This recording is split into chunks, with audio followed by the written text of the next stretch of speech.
49 წლის შემდეგ პირველად საქართველოს აღდგომის დღესასწაულს უწმინდესისა და უნეტარესის ილია მეორის გარეშე ხვდება. ნახევარი საუკუნის შემდეგ პირველად მრევლი მის ეპისტოლეს ვეღარ მოისმენს, თუმცა პატრიარქმა, რომელმაც სიყვარულის დაუღალავ ქადაგებას შეალია 49 წელი და სათნოებათა საფეხურებით გაიარა 60 ქულო გზა, დაგვიტოვა არაერთი შეგონება, სულიერი საზრდო და გზამკვლევი. პატრიარქმა, რომელმაც აღსაყდრების დღიდან ქართველი ერის სიძლიერის გამოღვიძება და ისახა მიზნად, ღმერთი, სამშობლო და ადამიანი საკუთარი გარდაცვალებითაც გააერთიანა. დესი ვარდოსანიძემ კიდევ ერთხელ გადაავლო თვალი ილია მეორის სიყვარულით სავსე გზავნილებს.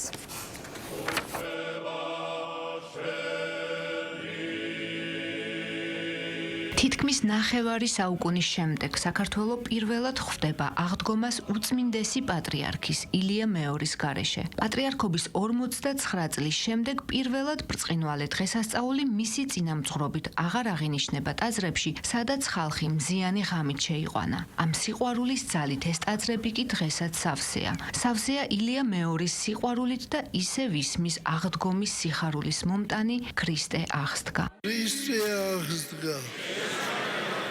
Christos anesti, Christus resurrexit, Christe resurrexit, Signitas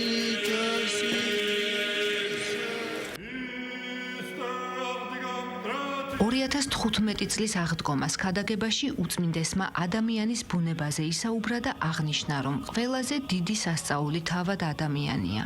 ადამიანის მოვალეობაა სულიერი მოღვაწეობით მოიპოვოს ღვთის მსგავსება და ეს დიდება საკუთარ თავში აღმოაჩინოს. ილია მეორე აღდგომას ღვთისადმი მადლიერების დღედ მოიხსენიებდა და ამბობდა, რომ ვინც მადლიერებით ცხოვრობს, თავად განსაკუთრებულ მადლს იღებს. ჩვენ ვასრულებთ ყოველ დღე და გვავიწყდება მადლობა შევსწიროთ უფალს. მე მივიღე ასეთი გადაწყვეტილება, რომ აი ამ წლიდან ყოველი წლის აღდგომა იქნება ღვთისადმი მადლიერების დღე. ქართველი ხალხის მადლობა იქნება. ბედნიერია ის ადამიანი და ის ერი, რომელიც მადლობს უფალს. თვითონ სიტყვას აი შეხედეთ, მადლობა, მადლიერება, მადლთან არის დაკავშირებული.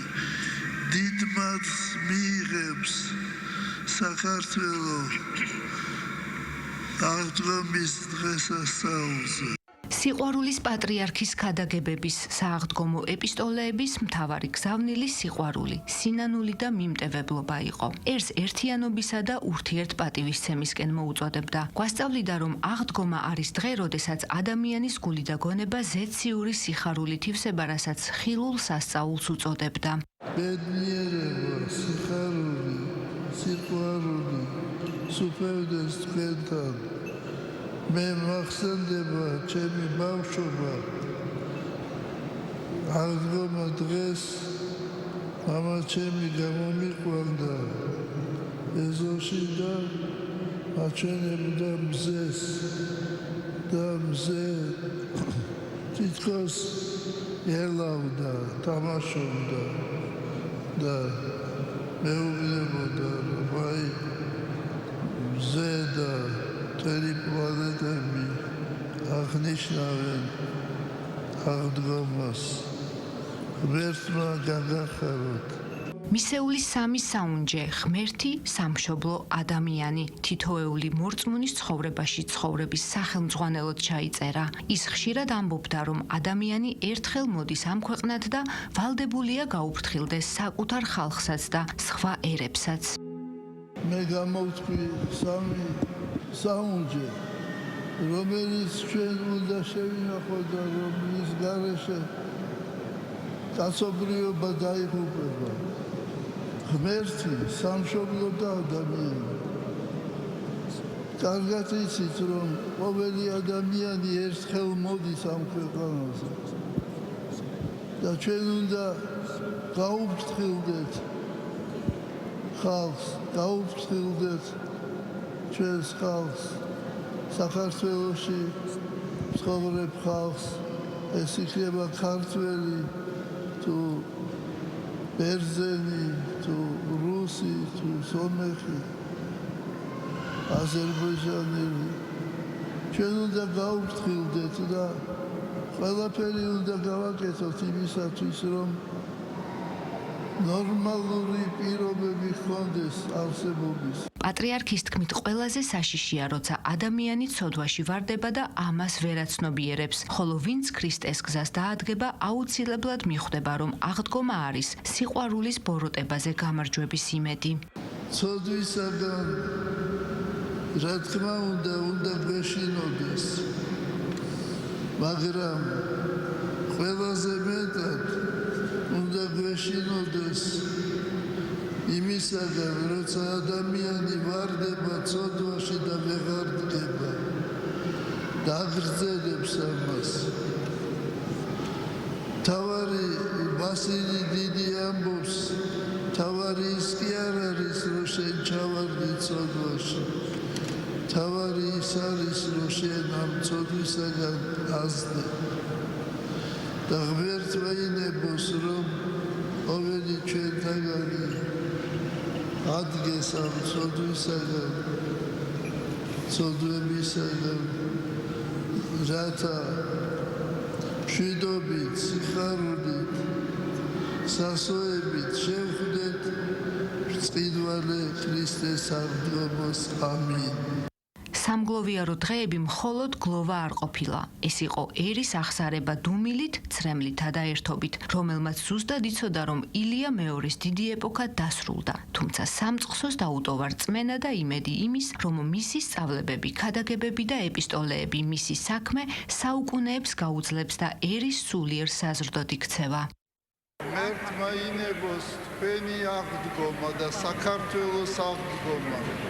და ღმერთმა ინებოს თქვენი და საქართველოს მშვიდობა და სიცოცხლე. ეს დღესასწაული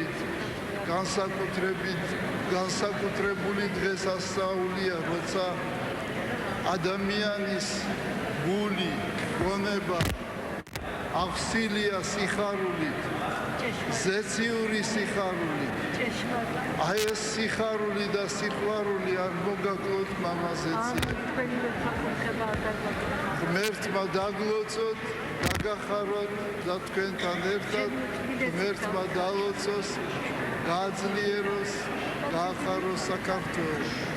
პატრიარქის გარდაცვალების შემდეგ კიდევ ერთხელ დავწმუნდით, რომ ილია მეორემ უფლისა და სამშობლოს სიყვარულით შეძლო ის, რაც ადამიანურ ძალებს აღემატება. დღეს კი, როცა ზარები კვლავ დაირეკება და აღდგომის ბრწყინვალე დღესასწაულს ვიზეიმებთ, თითოეულ სანთელში, თითოეულ ლოცვასა და თითოეულ ქრისტე აღსდგაში შევიგრძნობთ აღდგომის ისეთ განსაკუთრებულობას, როგორცაც პატრიარქი ილია მეორე თითქმის 9 საუკუნის განმავლობაში გვასწავლიდა.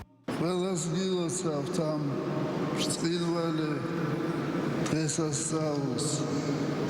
ეს არის დღესასწაულთა დღესასწაული. ეს არის საოცრება, რომელსაც ვერ მისწვდება ვერავით არის ადამიანის გონება. ჩვენთან არის ღმერთი.